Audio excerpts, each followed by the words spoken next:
fuerte aplauso a Daniel Reggiani, experto técnico en tecnología de almacenamiento de datos de Hitachi, sponsor del evento, optimizando la experiencia digital. Un fuerte aplauso para él. Daniel. Muchas gracias. Gracias, todo tuyo. Muchísimas gracias, buenos días a todos. Y muchas gracias por el espacio que nos brinda Sirio en este lugar. La verdad que la charla anterior me vino bien, porque yo pensaba hablar de los clientes. Así que vamos a hablar mucho de los clientes.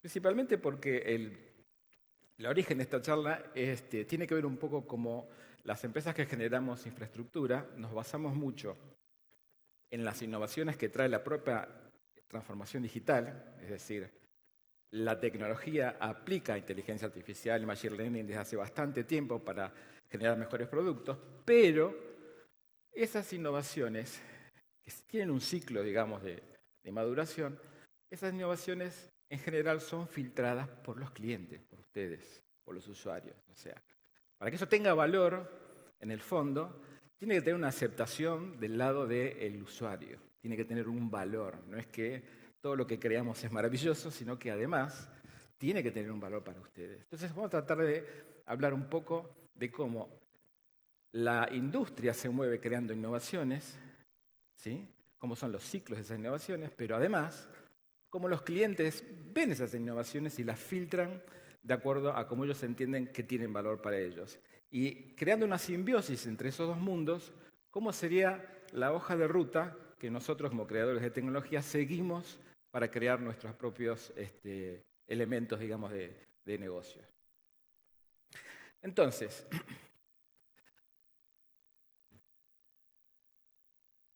parece que esto no funciona.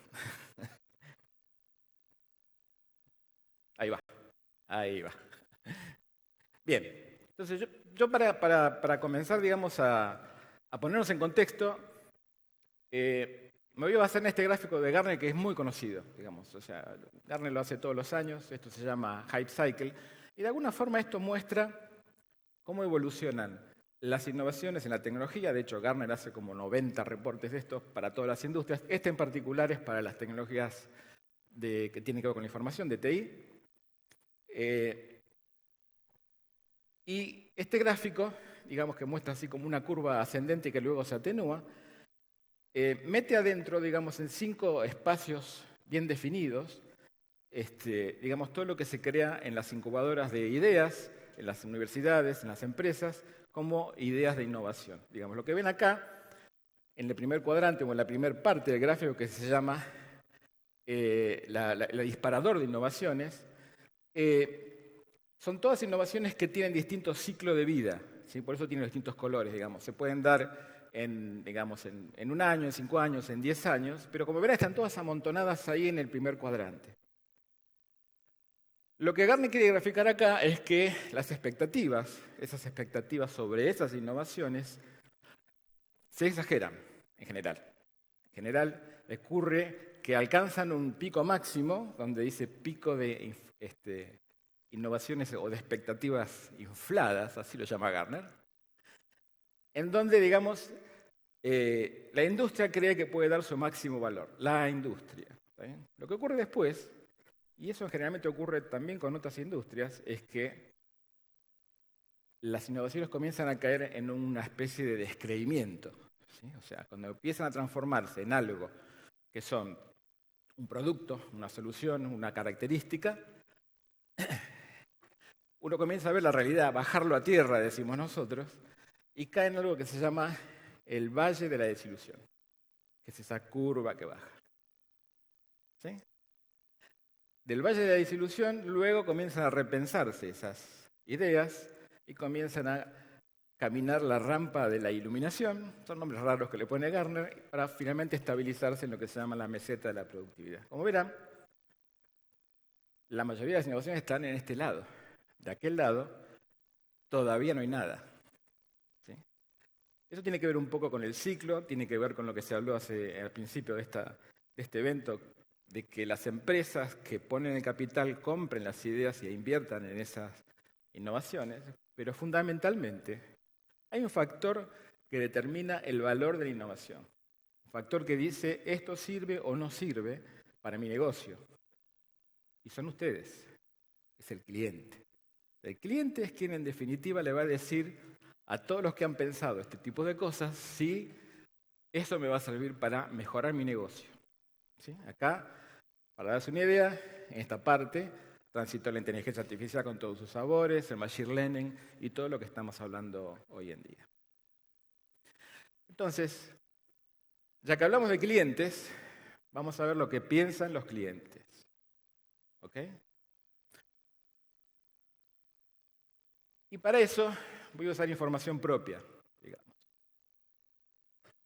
Porque por mi rol, digamos, dentro de la empresa, yo viajo bastante, interactúo con clientes, tengo feedback, pero además de eso, Hitachi hace un evento todos los años que se llama Customer Advisory Board, donde invitamos a los clientes a discutir, en buenos términos, digamos, las ideas de innovación. ¿Sí? Por eso la cara del señor. De acá surge una serie de puntos que yo resumí, porque son un montón, digamos, pero que a mí me parecieron interesantes, porque en muchos de los casos coinciden con lo que dice la industria y en muchos casos no. ¿Okay? El primer punto, algo que escucho muy frecuentemente, es que los clientes quieren que se mejore el ciclo de la vida de la infraestructura de TI. Y creo que eso se habló también en alguna de las presentaciones. Es decir, en general la infraestructura de TI dura 3, 4 años. Y de lo contrario, uno se ve como forzado a trabajar con tecnología obsoleta, pero es bastante común en América Latina estirar un poco ese ciclo. Lo que hacen los clientes en general es utilizar esa tecnología más allá del ciclo de obsolescencia, pero de alguna forma no están, digamos, invirtiendo en lo que les va a retribuir en lo que es su negocio, ¿no? O sea, el procesamiento de sus datos. Entonces, lo que piden los clientes es que de alguna manera busquemos, los que producimos infraestructura, cómo estirar ese ciclo de vida de una manera legal, ¿okay? O sea, con soporte, con innovación, no simplemente quedándome con lo que es viejo, ¿sí? En particular en la industria que nos movemos nosotros, que es el almacenamiento de datos, lo que se pide es que de alguna forma estiremos el ciclo de vida de los datos en sí, porque en general cuando uno adquiere una plataforma nueva de almacenamiento, está obligado a migrar los datos, porque viene todo junto. Con lo cual, es bueno pensar en que se pueda desacoplar la parte de procesamiento de los datos de la parte de almacenamiento para que la parte de almacenamiento persista y se reemplace solamente o se actualice la parte de procesamiento. Eso les evitaría un ciclo de migración de datos que es importantísimo. El segundo punto muy importante que tiene que ver mucho con la transformación digital es maximizar la resiliencia, que también lo hemos visto en las presentaciones anteriores. Hoy en día, la transformación digital nos ha hecho dependientes del dato para poder lograr resultados económicos, monetizar, y eso necesita 7×24 por 365. Con lo cual, el 99.9999%, los 6/9 famosos, que es una regla del mercado, en algunos casos ya no alcanza. ¿Sí? ¿Por qué digo esto? Porque en general, digamos conceptualmente, para explicarlo un poco mejor, digamos, los 6/9 es una arquitectura redundante simple. 2 elementos iguales que dan un servicio, si uno se rompe, el otro toma el servicio. ¿Está bien? Eso es un 6/9. Eso es lo que los clientes piden que estiremos un poco más, que busquemos la manera de lograr mayor resiliencia dentro de cada sitio o lograr resiliencia entre 2 sitios o automatizar el proceso para que la migración de un sitio al otro sea transparente para el usuario. Otro punto importante es aplicar inteligencia artificial para el aprovisionamiento y desmantelamiento inteligente de los recursos de procesamiento. Esto también tiene que ver con los modelos actuales estándar, digamos, de infraestructura, como es la nube híbrida, ¿sí? En donde, de alguna forma, la asignación de recursos tiene que hacerse en función de las necesidades de la aplicación. En lugar de sentar a una persona a tomar las decisiones, sino que la inteligencia artificial apretando un botón mágico para crear una granja de virtualización, por ejemplo, busque los recursos, los asigne y eventualmente cuando eso se deje de usar, los desasigne. Protección de datos inteligente.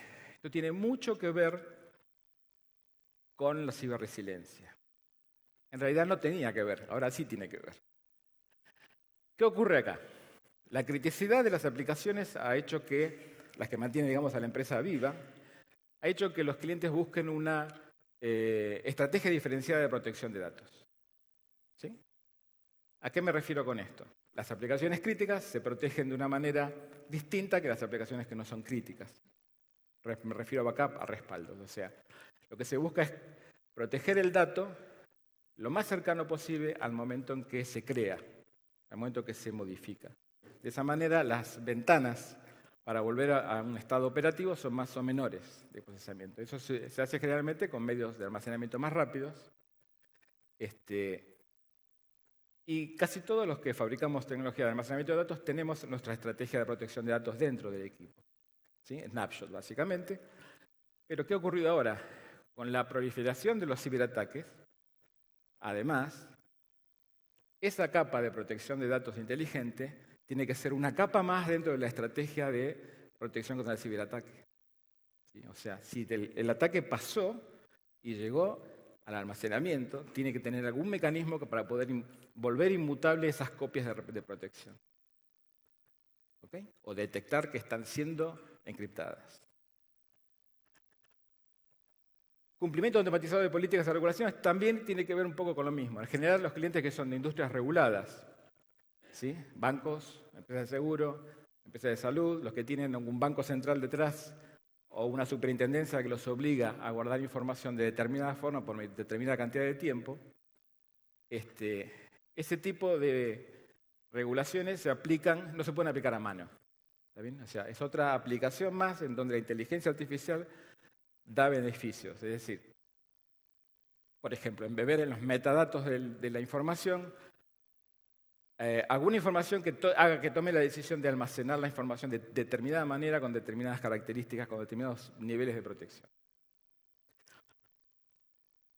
Herramientas de gestión basadas en inteligencia artificial y machine learning, pero consumibles como un servicio. Bueno, esto en realidad no habla tanto de la herramienta en sí. Todos tenemos herramientas, los que fabricamos tecnología, me refiero, basadas en inteligencia artificial y machine learning, pero sí habla de la infraestructura necesaria para correr esas herramientas. ¿Por qué es esto? Porque estas herramientas, desde que apareció Machine Learning e inteligencia artificial, son mucho más complejas. ¿Sí? O sea, tienen que desplegarse en más de una máquina virtual que hable con otras máquinas virtuales donde corren otras herramientas. Tiene que mantener una base de datos con mucha información de los eventos que ocurren dentro de la infraestructura para luego tomar decisiones proactivamente. Y poner todo eso en el data center es como un daño colateral para el cliente. ¿Sí? Entonces lo que los clientes piden es, me encanta, pero lo quiero consumir desde la nube o como un servicio. Yo no me quiero ocupar de la seguridad, no me quiero ocupar del mantenimiento, no me quiero ocupar de los parches. ¿Se entiende? Y por último, y muy importante, a lo mejor no estamos acostumbrados a escucharlo, ¿no?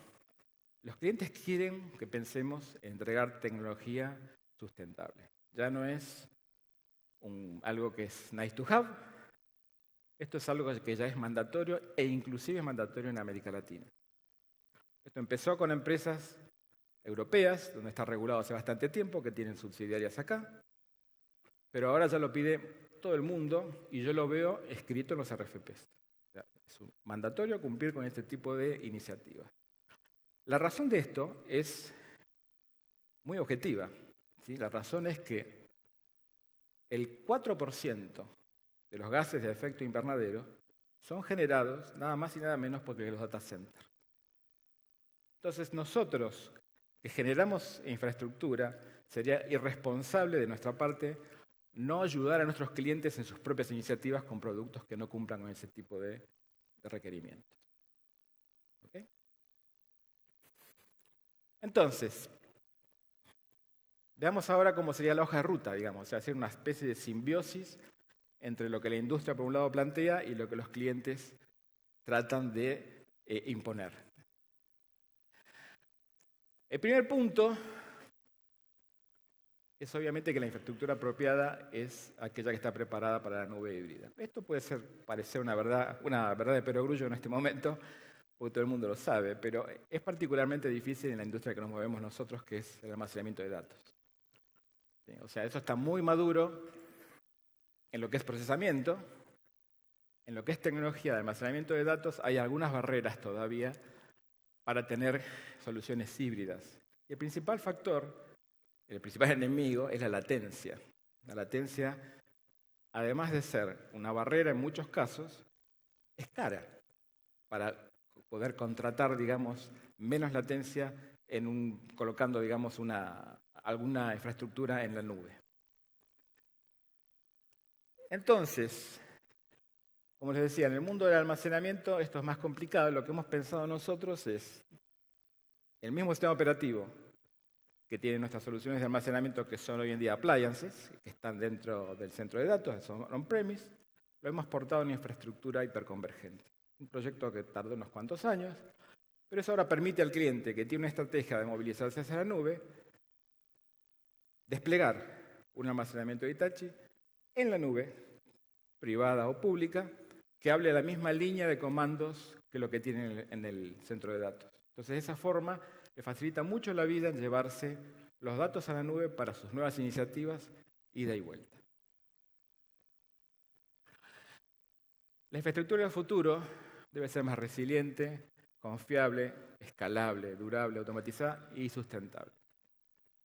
Esto es un compendio de lo que vimos recién. ¿Y qué se ha hecho en ese sentido, por lo menos de nuestro lado? Bueno, la mayoría de nuestras soluciones tienen 6 nueves, eso cubre el 95% de los casos de uso, pero ahora tenemos una máquina que tiene 8 nueves de resiliencia, que cubre ese 5% que está requiriendo la industria. ¿Sí? En lugar de tener una arquitectura de redundancia simple, tiene una arquitectura de redundancia doble. ¿Sí? 4 elementos que dan alta disponibilidad.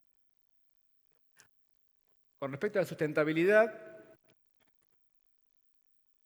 bueno, hay todo un plan del lado de Hitachi, nuestra empresa madre, la japonesa, en donde se piensa reducir la huella de carbono en todas sus instalaciones para el año 2030 y trasladar eso a la cadena de distribución para el año 2050. O sea, dejar de tener generación de gases de efecto invernadero en toda la cadena de distribución.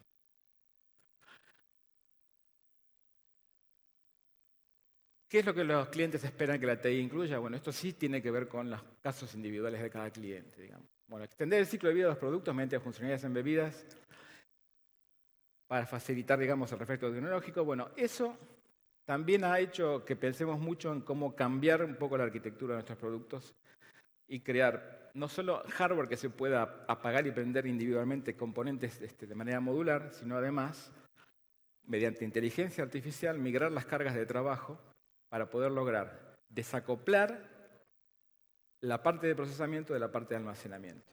Es decir, hoy en día nuestras soluciones de almacenamiento permiten actualizar las controladoras y mantener los datos. Mantener los datos. Eso, de alguna forma, ayuda al cliente a que se ahorre un ciclo de migración. ¿Sí? Y eso no es poco porque en realidad he estado charlando con algún cliente hace un mes atrás en México y me contaba que tardó 8 meses en migrar sus datos. O sea, si sometemos al cliente a ese tipo de cosas, mejor que pensemos en algo para ayudarlo. La automatización de la protección de datos, que incluye los ciberataques, también, ¿no? Eso tiene que ver un poco con modernizar un poco lo que es la infraestructura de copias dentro de los storage. ¿Sí? Hoy en día esto está automatizado, se hace automáticamente, se hizo así toda la vida, pero además de eso hemos creado inmutabilidad. Inmutabilidad que tiene que ver un poco con proteger una capa más de protección en lo que es ciberataques para poder volver rápidamente a la vida. Para darles una idea, digamos, de la potencia que tiene este tipo de soluciones, en un laboratorio hemos podido recuperar 1.500 máquinas virtuales en 70 minutos. ¿Sí? Es un poco lo que buscan nuestros clientes con este tipo de soluciones. Y por último, mejorar esas herramientas basadas en inteligencia artificial incluidas en el paquete de soluciones. Eso siempre estuvo incluido, pero básicamente lo que tenemos en nuestro horizonte es migrar a la nube todo lo que sean herramientas de gestión basadas en inteligencia artificial, o sea, consumibles como un servicio. Eso también tiene alguna problemática en particular en el mundo del almacenamiento porque el monitoreo en tiempo real consume ancho de banda y eso necesita además de buen ancho de banda, de baja latencia y eso cuesta plata. Así que estamos pensando en una solución intermedia, tal vez haciendo un cache de algunas cosas fundamentales en el centro de datos, pero sí llevarnos el procesamiento, la analítica, digamos, hacia afuera. Bien, entonces, recordando un poco los puntos fundamentales de todo esto, es ¿cómo va a ser la infraestructura del futuro? Recuerden, resiliente, súper resiliente, va a ser sustentable, va a necesitar que sea autoprotegida, que se pueda guardar la información o se pueda proteger la información en el momento que se genera. Y recuerden además lo que les dije al principio, la última palabra la tienen ustedes. Muchas gracias.